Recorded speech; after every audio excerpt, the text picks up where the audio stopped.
Like many of you watching, I'm guessing you also have quite a bad case of upgraditis.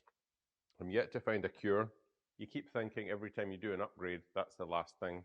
But it doesn't seem to be the case, especially with the Caterham. And I just wanted to run through 10 of the things I've upgraded on this car over the last 18 months or so. I bought this car um, late summer 2021, and it's now nearly Christmas 2022. So the first main thing is that it used to be yellow. When I first bought this car, it was a Mercedes yellow color. It was kind of a pearlescent. Um, it wasn't offensive or anything. It's just when I got it home and I had a really good few months playing with it, the upgraditis kicked in. But firstly, it was really just a case of tidying up some bits of paint, and I pulled off these wheel arches. And there was just little bits of corrosion around the back of them. And I started looking into the possibility of just getting that touched up. But the pearlescent paint is a real pain just to touch up, and nobody really wanted to give me a quote or help me out. So then I looked into doing it myself, which a bit of a gamble for somebody that's not that good at that kind of thing, or experienced, I should say. Anyway, long story short, I got in touch with a local firm, and they gave me a really decent quote actually for a full respray. Now that was assuming I did all the work. So you'll see from the photos that I pulled the whole thing apart, the scuttle, nose cone bonnet, wheel arches, and then took off everything else so that it could be a proper job. I didn't want an inch of yellow left on this car. So as you go around this car now, you won't find any yellow, even if you dig in behind all the panels. I fully took all the panels off, took the boot apart, as you'll see. And so it came back. It's a cracking job. It's probably still fairly unique because it's Porsche Shark Blue, so the launch color of the latest GT3. And I love it. It's a flat color, so it should be easy to repair should I have any dings. I've already got a few stone chips on the wheel arches, but there's no point in getting stressed out about that. While I took it apart, it was a great opportunity for me to learn how to take this car apart. So took all, took all the suspension off, took all the suspension arms off, and really I managed to give them all a bit of a new powder coat. I also fitted Powerflex bushes throughout, mainly just because it seemed an easier job to do that at home than press in the new set of rubber ones. So that was fine. Put all that back together. Everything looks nice now. And it was a great opportunity, as I said, to pull it apart, learn how to take suspension apart, um, redo all the brake fluid. The scuttle was an interesting one. I've since put it all back. I used riv nuts. I'll show you that in a second. But I used riv nuts to put it back. Great little tool. It just creates a little threaded captive nut effectively behind the panel, so you can just use screws instead of pop rivets all the time. So yeah, that was project number one, the biggest one, but it allowed me to do a lot of learning, and I think it turned out really nice. And yeah, I love the color now. I don't get tired of coming into the garage and looking at that. Following on from the paint, almost forgot to say, I don't know if you noticed, but these, I think they're Apollo wheels. You might notice that they're not the standard color. So I've gone for this slightly different grey colour, which matches quite nicely to the grey colour that you see on the Porsche GT3. So it was really in keeping with the new colour of the paintwork. I think it just makes it look really nice. It matches the stripes quite nicely. Yeah, just it's tidy. So that was actually relatively inexpensive, done by a local company in Dundee. So that's where we are with the paintwork. What's next? So just to follow up on the paint, after we've done the paint, I had to make decisions around stripes, no stripes. But I had stripes on it before and I really liked it. So I love these smoky grey stripes. Now these were made to measure, essentially, I guess from a template from Alistair Westall, who was brilliant at sending me these up. They fitted perfectly. I actually made a mistake on the scuttle here. I was using the hairdryer and it just, yeah, anyway, lesson learned. he sent me another one, Quick Smart, which was really nice of him. So great guy to help us with that, and his videos as well were brilliant. Massively helped me understanding how to put these on. Now, when you're putting on the side ones, it's not easy because you've got gravity against you for a start. Plus, you've got all these little bits up the front. Just makes it tricky. So I think I did a decent job. I did the wet technique. So there's a wet and a dry technique. So the wet technique just allows you to move things around. So yeah, that was really useful. Just making sure everything's bang in the middle. So that was that. Upgrade number 2, lights. Essentially, the first thing I did on the lights department was the rear lights. So these are the proper Caterham lights. Everyone was saying the old ones were just tired. They weren't very bright. Mine were a bit corroded on the inside. This is a 2016 model, but mine were a bit corroded on the inside. So these, albeit they were pretty expensive, I think they were a brilliant upgrade. I managed to offset the cost somewhat by buying the cheap versions of the front ones. So these ones here, I've got a daytime running light here. I don't use that as an indicator, I keep this as an indicator. So I've upgraded these. These are Cafe Racer lights, pretty cheap. I remember they were about £120 or so for the pair, which is brilliant, and the difference it makes is phenomenal. So LED. I've put LEDs in the indicators as well, clear glass on there, and I've also used the clear glass on the wheel arches as well. So that was upgrade number 2. It gives me a lot more confidence. I'm a lot brighter. I don't have a third light on the back here. I don't quite know how to fit that without wires everywhere. I don't have a track day roll cage yet. Yeah, Upgraditis, but with those ones you can clamp on in the middle. But anyway, so that's lights. So number 3 was mirrors. So one of my local guys in the group said one of the first things you want to be doing, Stuart, is upgrading your mirrors. So I thought I'd given this car a clean, but that is clearly filthy. Eccles, is it Eccles mirrors? The Eccles. So instead of having the big ones that are attached to the door card here that would flap about and were pretty much useless, I got the 3D design for these mounts and then used these spa mirrors, and I got these printed out. I'm sure if you print lots of them, it works out quite inexpensive, but when you only print 2, it wasn't exactly cheap. So these things are brilliant. They might look a lot smaller because they are. However, they're stable and they work. So you clamp them down tight, they don't move.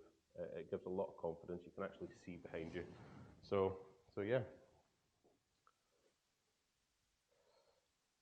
One of the most recent upgrades, as you might see from historic videos on this channel, is the flywheel, the lightened flywheel. It's something that's been in the back of my mind for a while, not only for the very fact it can improve performance, pickup, engine braking, etc., etc. And I go into all those things in the other videos, so why don't you go and start on number 1 of that and you'll see my journey for replacing the flywheel. But for me, it was all about the experience of taking an engine out. I've never done that before. And my confidence levels have gone right up in the ability to do some mechanical maintenance and changing of things. So, yep, absolutely delighted with that one. Well, we're yet to see how it goes. So, yeah, follow the progress. There'll be a video on that as soon as we can get out.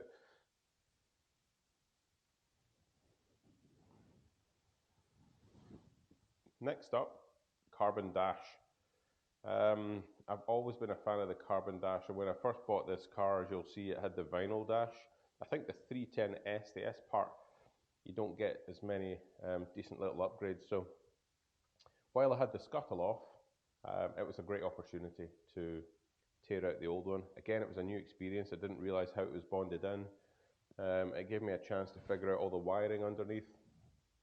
So yeah, I managed to source a carbon dash and get it in time for me to start building the car up after it had been painted. So that makes a huge difference to me. I love the way this thing looks. It just looks fantastic. Picks up a few light scratches though. And along with the carbon dash, I also got, excuse me, right, hold on. Along with the carbon dash, I also replaced these. These came with a car, but these ones I added on. So it's good, it just keeps all the scrapes and scratches off. Okay, next up, suspension. With my newfound confidence after painting the car, I thought, well, it was always playing in my mind that I didn't actually ever feel the car was that compliant, especially with some potholes and some tracking that happens in some of these roads up here. So a quick phone call to Meteor Motorsport to get the gist of what's going on, and I've got this suspension here from them. So advice was fantastic. I'll put on the screen what they actually are so I don't make a mistake, but you know, it probably took me an hour, 1 to 2 hours to fit. The advice sheet that you get with it is fantastic to get you an initial setup. One admission is that I found it quite difficult to set the ride height of the car because my kids are too small to mimic my weight. So I need to probably get somebody about the same weight as me in the car so I can then assess the ride height and then adjust it as we go. But that's another job for the winter, I think. But as for compliance, I think it's a lot more compliant on the road, and it looks pretty good as well. So a good upgrade, I would say.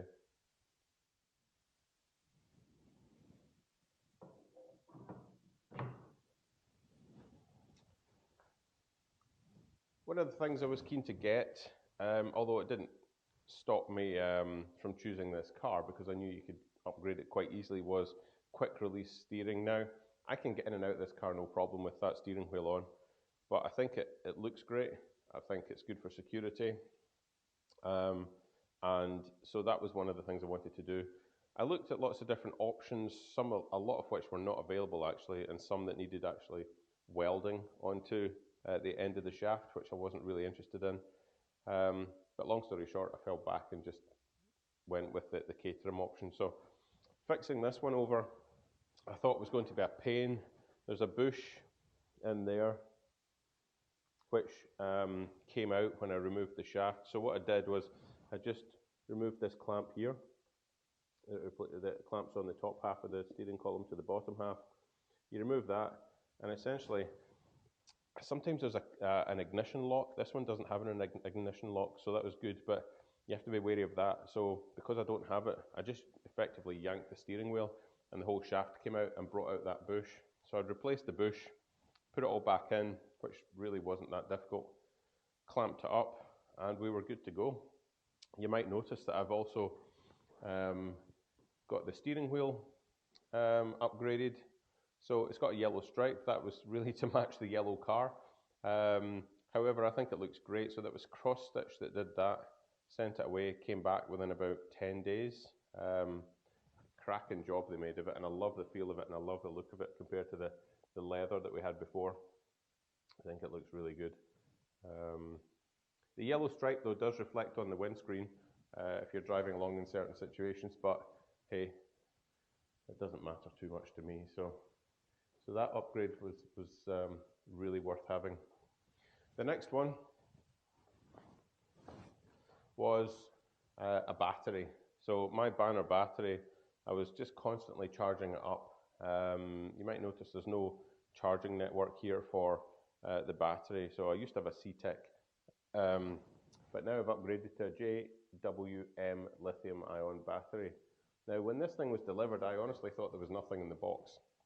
It weighs around a kilo or just over a kilo, and the Banner battery, I think, is about 7 or 8 kilos. So, yeah, absolutely daft weight saving. If you're looking for an easy weight saving, this is the one.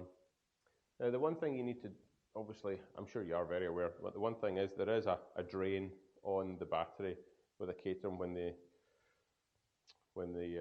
immobilizer is running all the time. And I believe it can drain a battery in a matter of weeks. So I was recommended to fit an isolator. Now, I didn't bother fitting the isolator to the normal part of the car. It just looked like a bit of a hassle. So, so my next upgrade on top of the battery was the isolator. So I've used, I don't know if you'll be able to see this. Let me see. So the battery isolator I've used is one of these ones. So this is easy. It does pop off, but you just rotate it 90 degrees and hey presto, everything's on. Easy access.